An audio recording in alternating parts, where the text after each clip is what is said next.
I And not absolutely, yeah. not only from India, but people from all around the world used to follow at least. अब India में तो इतने लोग उस time crypto Hmm. Investing करते नहीं थे, Hmm. but like global interest was very high that time.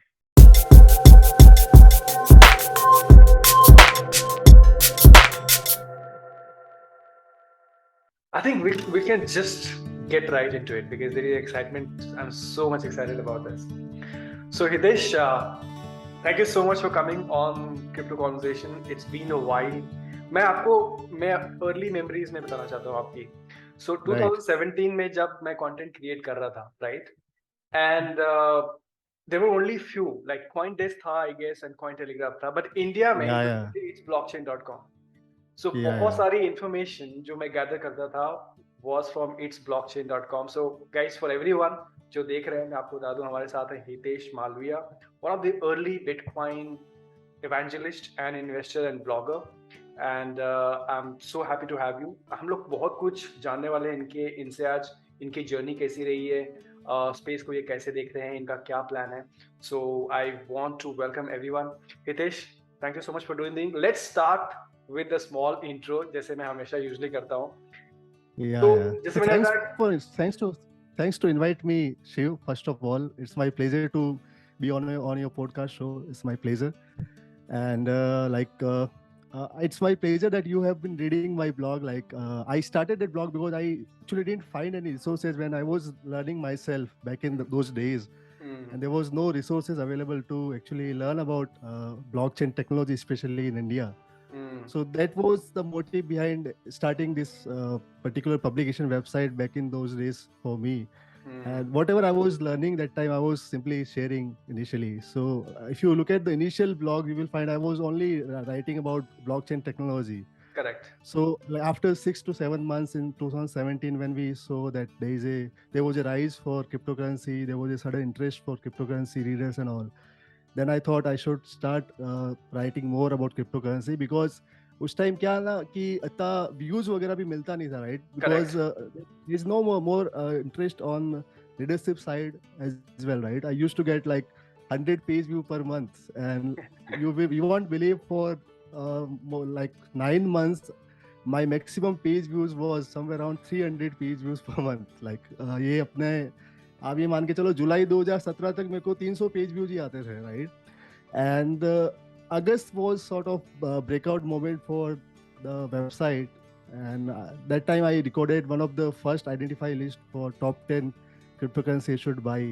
So I covered top 10 cryptocurrency to buy in August that month. And luckily वो list accurate निकली और उसके बाद I started getting traffic on my website. People started recognizing me for my effort in Correct. cryptocurrency that time.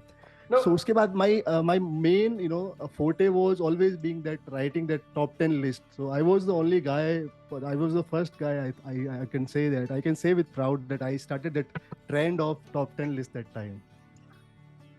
I And absolutely, not yeah. only from India, but people from all around the world used to follow that list. अब India में तो इतने लोग उस time crypto investing करते नहीं थे, but like global interest was very high that time. It I was a mean, great.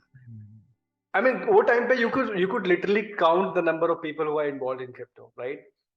Yeah, yeah. You could literally know कि अच्छा कितने लोग हैं इंडिया में जो बिटकॉइन और Yeah, क्रिप्टो के बारे so में बात कर रहे हैं. right, and you were also one of them, and man, you were also one of the very early OG, I would say. And YouTube में तो I think मेरे हिसाब से 4-5 लोग थे स्टार्टिंग में जिसमें you were also one of them. And I noticed one thing about your YouTube channel that most of the people are doing TA and all, right? But Correct. you are mostly on spreading the right education. You are talking about fundamentals. And I recently noticed about you have also started talking about NFT, right? Which Yeah. not many people are uh, doing video on NFT in Hindi. That is an amazing thing, man. You are also a visionary on your thought process, and I respect for that.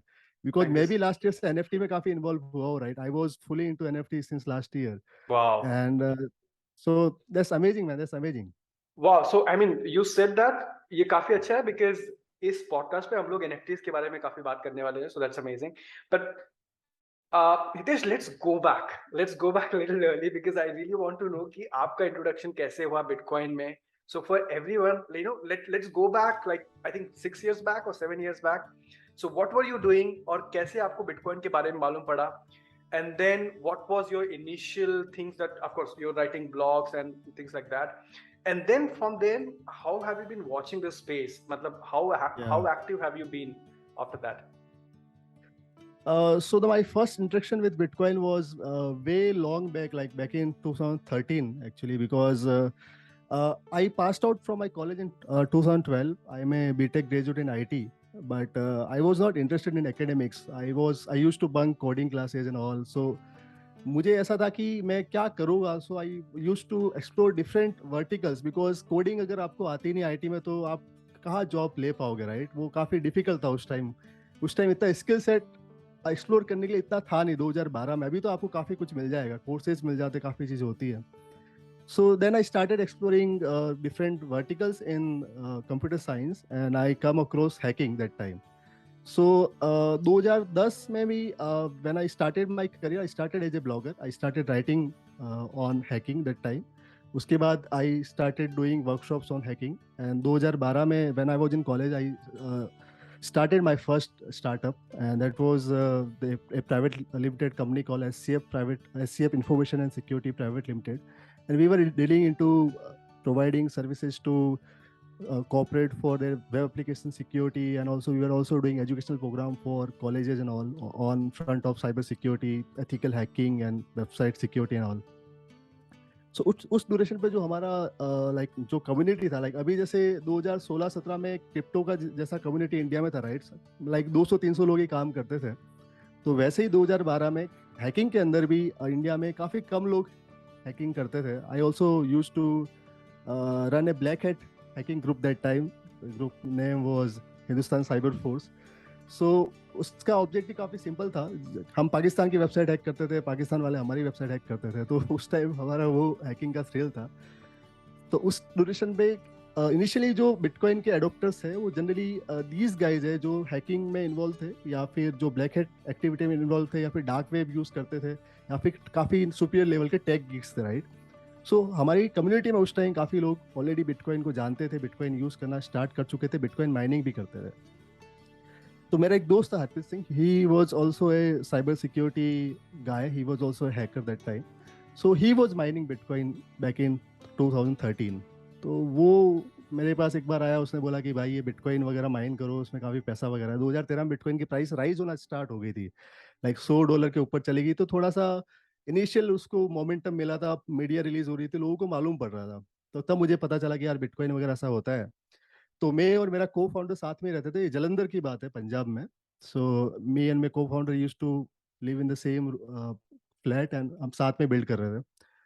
तो उसने फिर हमको बोला कि आप दोनों मिलके भी इसको माइन करो. और उस टाइम जीपीयू से माइन होता था. उसके पास एलेनवेयर का लैपटॉप था, उससे माइन करता था. उसने आई थिंक उस टाइम तक 5 बिटकॉइन माइन कर लिए थे. तो बोला कि हमने फिर इतना ज़्यादा इंटरेस्ट उस टाइम लिया नहीं, बट मैंने उसको बोला कि सेटअप करके बता दे, नोड कैसे सेटअप होता है. इतना टेक्निकल समझ में स्टार्टिंग में नहीं आया कि क्या होता है ये सब, कैसे होगा. तो उसकी हेल्प से सेटअप किया, और 2 बिटकॉइन हमने उस टाइम माइन किए थे, बट $200 पे सेल कर दिए थे. तो $400 कमाए थे, $200 में जो को फाउंडर था उसने रख लिए, तो अपने $100 मैंने रख लिए. तो उस टाइम बड़ा अमाउंट था, क्योंकि हम नया स्टार्टदेव था, इतना कमाते नहीं थे, तो उस टाइम काफी बड़ा अमाउंट था. So that was the first introduction to bitcoin for me. And उसके बाद क्या हुआ कि there was one more digital currency project called liberty reserve. So liberty reserve was a centralised digital currency project. तो उसमें हमने पैसा डाला था. Like I invested almost close to $2,000. और काफ़ी ज़्यादा जो हैकिंग कम्युनिटी में वो प्रोजेक्ट काफ़ी फेमस हुआ था, कई लोगों ने इन्वेस्टमेंट किया था. तो वो सेंट्रलाइज था, तो एक टाइम पे वो एक रग पुल हो गया, स्कैम निकल गया, तो उसमें पैसा लॉस हो गया. तो बाद में फिर मालूम पड़ा बिटकॉइन के बारे में 2015 में, वापस सुनने में आया कि बिटकॉइन राइज कर रहा है. तो बट वो डर लग गया था कि यार पैसा अभी डूबा है लिबर्टी रिजर्व में. तब इतना डिटेल में नहीं गए थे कि क्या होता है बिटकॉइन, डिसेंट्रलाइज है कि नहीं. हमें ये पता था कि बिटकॉइन डिजिटल करेंसी है, बट ये नहीं पता था कि ब्लॉकचेन क्या होता है, राइट? इतना कुछ नहीं, खाली पता कि पैसा कमा सकते हैं. स्टार्टिंग में बिटकॉइन का जनरली माइंडसेट ऐसे ही बनता है. तो मैंने भी जब बिटकॉइन तब सुना, तब ये सुना था कि पैसा कमा सकते हैं, ये बिटकॉइन का जो प्राइस है लगातार बढ़ रहा है.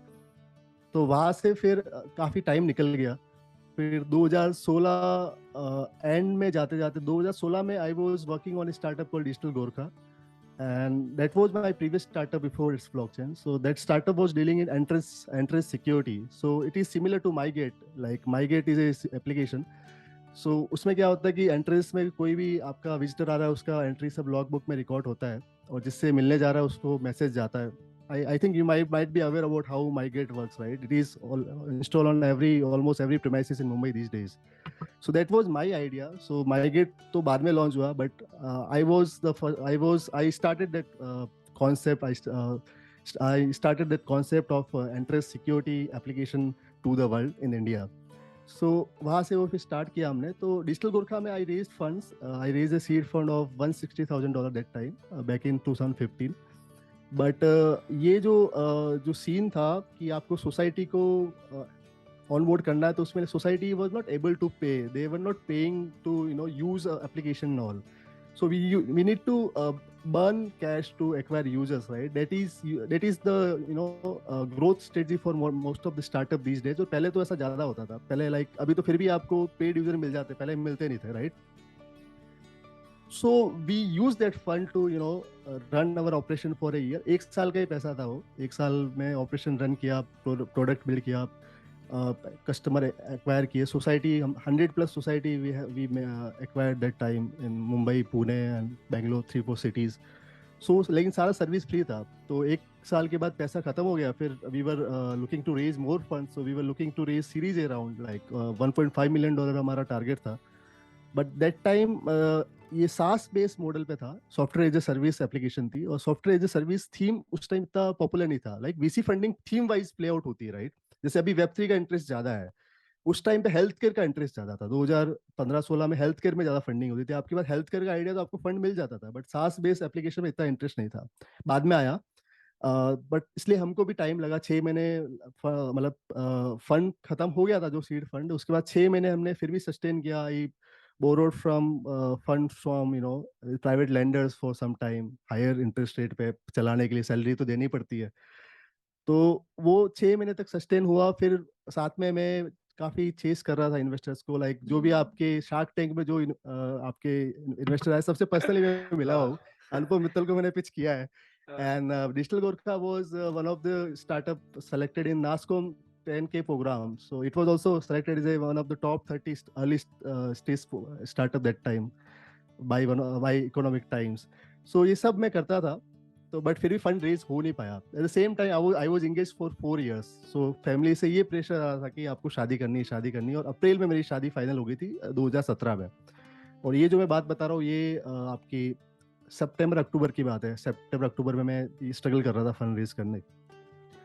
तो उसी टाइम पे मेरे को ये पता लगा कि digital Gorkha as a project was a very simple project. कि आप एप्लीकेशन बनाइए, उसमें आप एंट्री करवा रहे हो, ऑथराइज करवा रहे हो, फिर एप्लीकेशन का डेटा आप डेटाबेस पे रिकॉर्ड करवा रहे हो, right? It was a simple application. It was easy to replicate. We didn't have any technological advancement that time.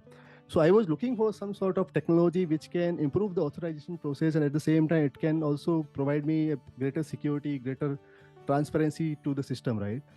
And at the same time I was collecting data of a lot of people. जो भी society में लोग आ रहे थे, सबका data मेरे पास आ रहा था, right? And I used to collect every data from the contact number, the profile picture, from किससे मिलने जा रहे हैं, क्या काम करते हैं. एक टाइम पे हमने आधार कार्ड पे लिंक कर दिया, तो वो भी डेटा काफी ज्यादा वेरीफाइड डेटा हमारे पास आ रहा था. तो मुझे लगा कि यार ये डेटा इतना मतलब गोल्ड है, इतना ज्यादा वैल्यूबल डेटा मेरे पास है, तो इसको मैं आइडेंटिटी में अगर बैच कर देता हूँ तो it could be amazing solution. So फिर मैंने एक प्रोजेक्ट उस टाइम सोचा, गेट एक्सेस करके. Access digital identity was the name of the project. वो उसके साथ ही मुझे करना था, डिजिटल गोरखा के साथ ही.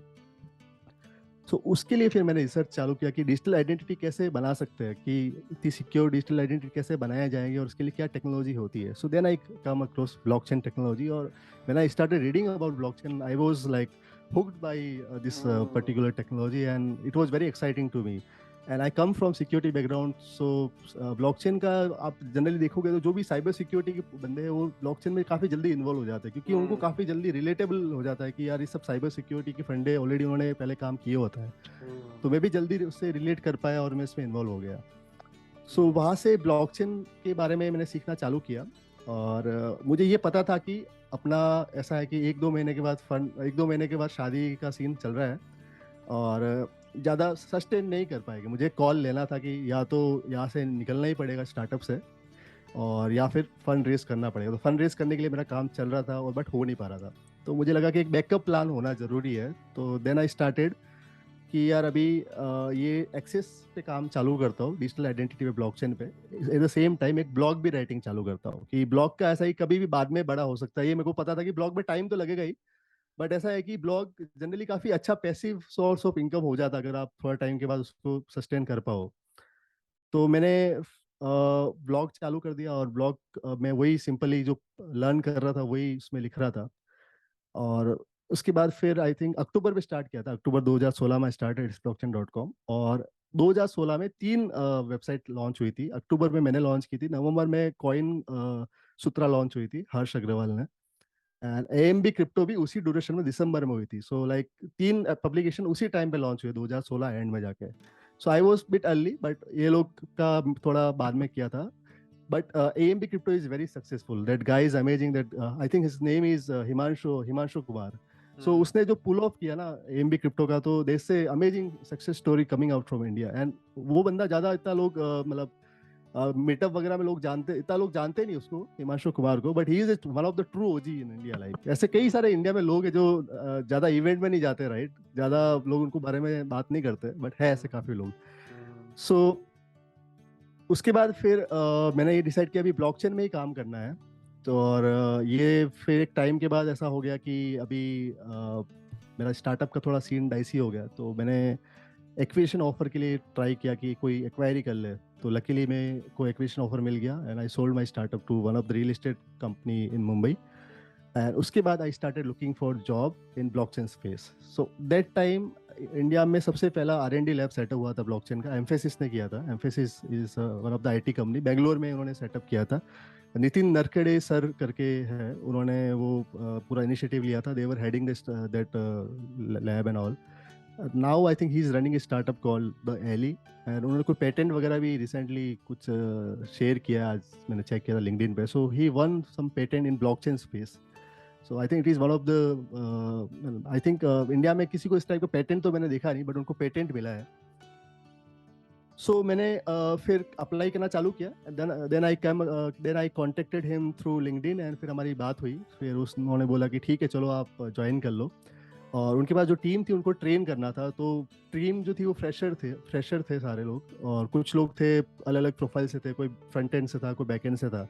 बट ब्लॉकचेन का इतना आइडिया नहीं था, बट मेरे को 6 मंथ का नॉलेज था ब्लॉकचेन में उस टाइम। मैंने फरवरी में ज्वाइन किया था, फरवरी 2017 की बात है। Then I join Mphasis. तो बट उस टाइम तक मैंने 5-6 महीने काफ़ी स्पेंड कर लिया था। I was also writing, and तो थोड़ा नॉलेज था कि उस टाइम पे कम अंधों में कान्हा राजा वाला सीन हो गया था कि लोगों को कम नॉलेज था, उसका ज़्यादा नॉलेज मेरे को था।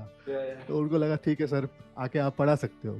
तो मैंने वहाँ पे ट्रेन करना चालू किया, और जो उनके क्लाइंट्स थे, POC डेवलपमेंट होता था उस टाइम। बैंकिंग क्लाइंट्स के लिए POC बनाई जाती थी, जो भी यूज केस थे, ट्रेड फाइनेंस का यूज केस हो गया, पेमेंट का यूज केस हो गया, सप्लाई चेन का यूज केस हो गया। तो 3-4 यूज केस हमने एक्सप्लोर किए थे। मेरा ये भी रोल था क्लाइंट कॉल पे जाना, उनको समझाना ब्लॉकचेन के बारे में, साथ में जो टीम था उसको ट्रेन करना, उनको ब्लॉकचेन के बारे में पूरा बताना कैसे होता है।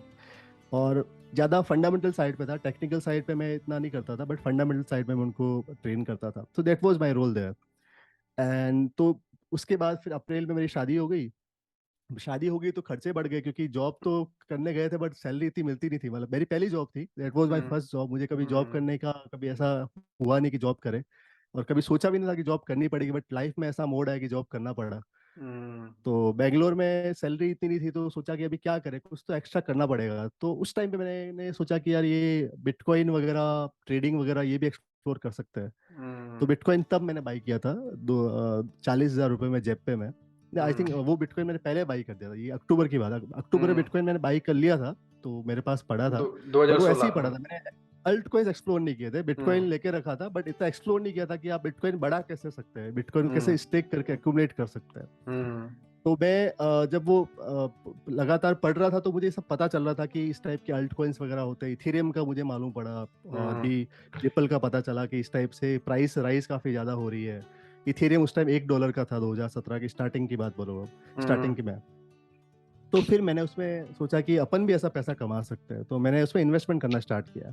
सो मेरा ये था कि BTC को मेरे को एक्यूमुलेट करके उसको ग्रो करना था। तो आई थिंक 2 या 3 महीने में एक BTC का 10 BTC कर लिया था स्टार्टिंग में। अच्छा। तो उसमें रिपल में इन्वेस्टमेंट किया था उस टाइम पे। जो 2017 के जो भी आप लोगों को पूछोगे, तो अर्ली जो लोग होते हैं वो आपको 3 नाम दिए जाएंगे। एक तो रिपल में लोगों ने पैसा कमाया, फिर नियो में पैसा कमाया लोगों ने, और कई लोगों ने इथेरियम में कमाया है, राइट। और फिर बाद में फिर वो ट्रोन आ जाता है, वर्ज आ जाता है। मतलब ये 5-6 कॉइन, हर एक बुल साइकिल में ये 5-6 कॉइन ही होते हैं जिसपे जनरली ज्यादा लोगों ने पैसा कमाया होता है, राइट। तो उसमें रिपल में स्टार्टिंग में पैसा कमाया, और वो फिर से मतलब पता चला कि ये सब ऐसा होता है। कमाया तो फिर सीखना भी हो गया कि I am very quick learner, मैं चीजें काफी जल्दी सीख जाता हूँ। ये मैंने ऑब्जर्व किया अपनी लाइफ में, क्योंकि मैंने बाद में काफी अलग अलग चीजें भी ट्राई की, अभी भी करता आ रहा हूँ। तो मैंने काफी जल्दी सीख लिया कि कैसे ये सब होता है, ट्रेडिंग होता है, किस टाइप से आप कर सकते हो। और पहले ट्रेडिंग करने के लिए ये टीए वगैरह इतना नहीं यूज होता था, पहले मोमेंटम का खेल था, क्योंकि मार्केट छोटा था। एब्सोल्युटली। और वॉल्यूम का सीन था कि आपको लग रहा है कि या मोमेंटम है उसको बाई कर लो, थोड़ा टाइम बाद सेल कर लो। क्योंकि अभी जैसे एनएफटी में कैसे मोमेंटम था लास्ट ईयर, वैसा मोमेंटम पहले अल्ट कॉइन्स में होता था, राइट। एक एक दिन में 400% के गेन ऐसे ही मिल जाते थे। तो उसके हिसाब से मैंने इन्वेस्टमेंट करना स्टार्ट किया। फिर वहाँ पे मेरे को इंटरेस्ट डेवलप हो गया, फिर मैंने क्रिप्टो के बारे में लिखना भी चालू किया। और उसके बाद फिर मैं एक टाइम पे अगस्त के बाद ही जब मेरी वो लिस्ट हिट हो गई ना, तो मुझे लगा कि यार ये चीज़ एक्सप्लोर करनी चाहिए मुझे, कि यार टॉप 10 लिस्ट हिट हो रही है, लोगों को मेरे कॉल पसंद आ रहे हैं, मतलब कॉल पे मुझे काम करना चाहिए। तब तो वैसे भी ये ट्रेड सिग्नल, ट्रेड कॉल्स वगैरह का सिस्टम चालू हो गया था। तो ट्रेड सिग्नल्स वगैरह लोग देते थे, लेकिन काफी कम देते थे। एक वेबसाइट लॉन्च हुई थी उस टाइम, उसने प्रॉपर सब्सक्रिप्शन लॉन्च किया था, एनुअल सब्सक्रिप्शन, कि आप वो बाई करके उनके कॉल यूज कर सकते हो। तो मुझे वो मॉडल अच्छा लगा कि यार ये सास बेस्ड मॉडल मैं भी यूज कर सकता हूँ, और मैं भी ऐसे सब्सक्रिप्शन वाली सर्विस लॉन्च कर सकता हूँ।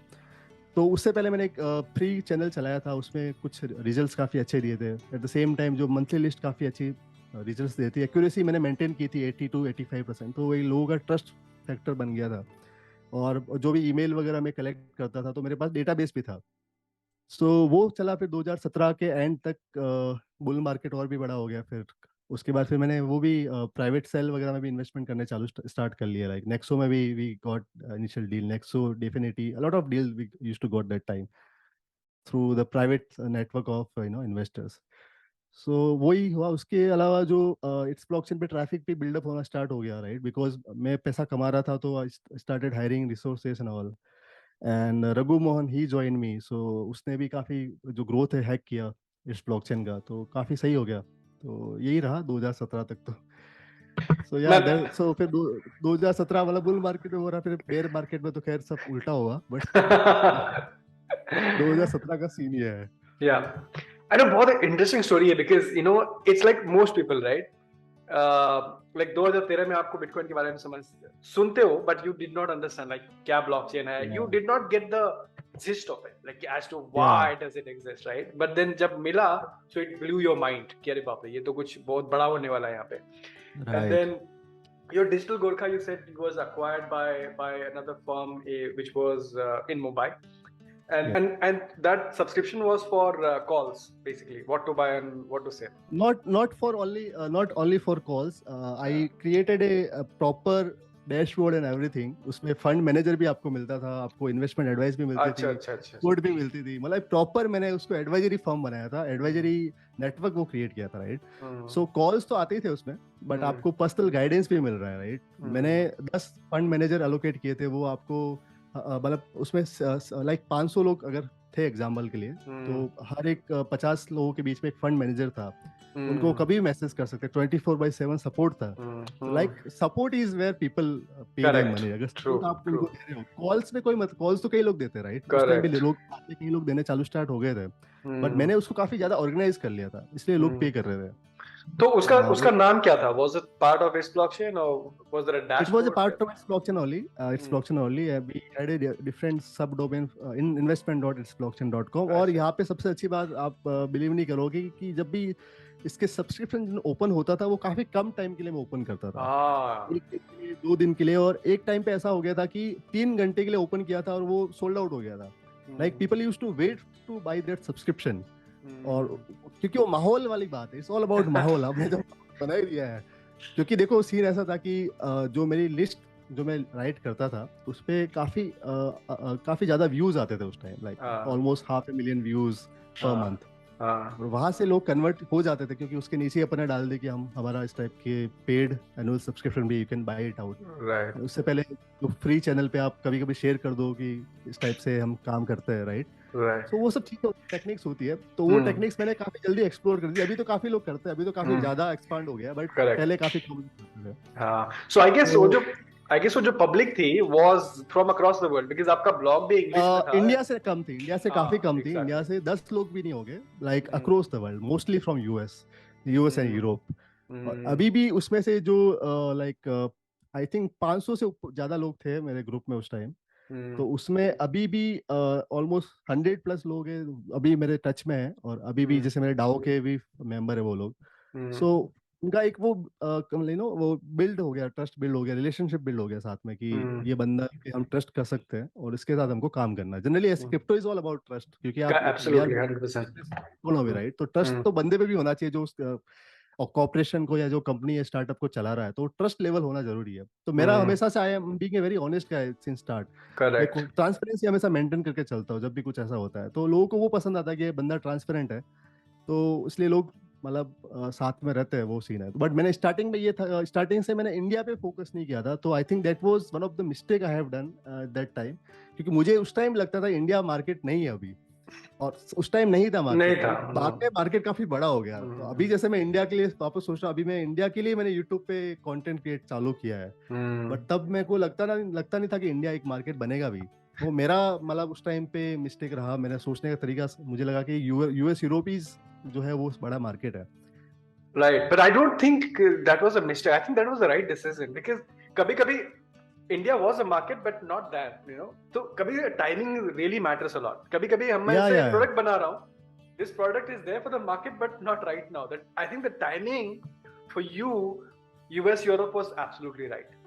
Now is the time to build something for India. So I think I wouldn't look at it as a mistake, honestly, because I think you took the right decision. Because then अगर आप कुछ बनाने की कोशिश करते India में तो नहीं चलता था, it would not work. नहीं, बट देखो इंडिया का एक साथ में लेके चलना था। हाँ, जैसे एक जब बिल्ड हुआ ना, जैसे मेरा मुझे क्या लगता है कि जब इंडिया में बुल मार्केट आया तब not many people knew about itsblockchain.com. Correct. Even last year when I restarted activity on itsblockchain.com, I used to get 500,000 page views again, but फिर भी ट्रैफिक बाहर से आ रहा था, क्योंकि वो ट्रैफिक बाहर से सेट हुआ है। तो इंडिया में लोग फिर भी नहीं जानते थे, तो वो फिर मेरे को लास्ट ईयर मेरे को फील हुआ कि यार इंडिया में इतना बड़ा मार्केट हो गया है। बट एक बात और है कि इंडिया में मार्केट तो है, बट लोगों की जो इन्वेस्टिंग साइज है वो काफी छोटी है, और लोगों का जो इन्वेस्टिंग बिहेवियर है वो काफी ज्यादा मेच्योर नहीं है, राइट। और यहाँ पे कई बार चीजें उल्टी हो जाती है, अगर आप उनको कुछ एडवाइस करने जाओ भी सही तो आपको उल्टा भी पड़ सकता है, क्योंकि लोग थोड़ा सा ऊपर वो ये नहीं समझते, रिस्क मैनेजमेंट वगैरह कई चीजें हैं। मतलब मैं ज्यादा बड़े पोर्शन की बात कर रहा हूँ, इसलिए मीम क्वाइंस और even you can check on YouTube किस टाइप के कंटेंट क्रिएटर जो है जिनके ज्यादा सब्सक्राइबर है, right. A lot of people recently only I can say only 6 to 7 guys who are doing decent job. उनके अलावा तो you understand yourself. Yeah, absolutely. No, I totally understand, and so that's been a very fascinating. Like I said, I think we will again do this. So basically, a call into but we will continue this because this is very interesting story. I think we can go on and on. So now, अभी आपने mention किया DAO. So I'm interested in कि what are you building now? What is this DAO? ये DAO क्या है and what are you working on right now? Yeah. So like उससे पहले मैं आपको ये बता दूं कि लास्ट ईयर से पहले एक साल के लिए मैं क्रिप्टो से गायब हुआ था। I was not in crypto for 2020. So that was the time when things started building again, right? On bull market तब start हुआ था, but तब मैं क्रिप्टो में था नहीं, मैं कुछ और काम कर रहा था। Was it like, let me ask you this because this happened with me also, मेरे साथ भी हुआ.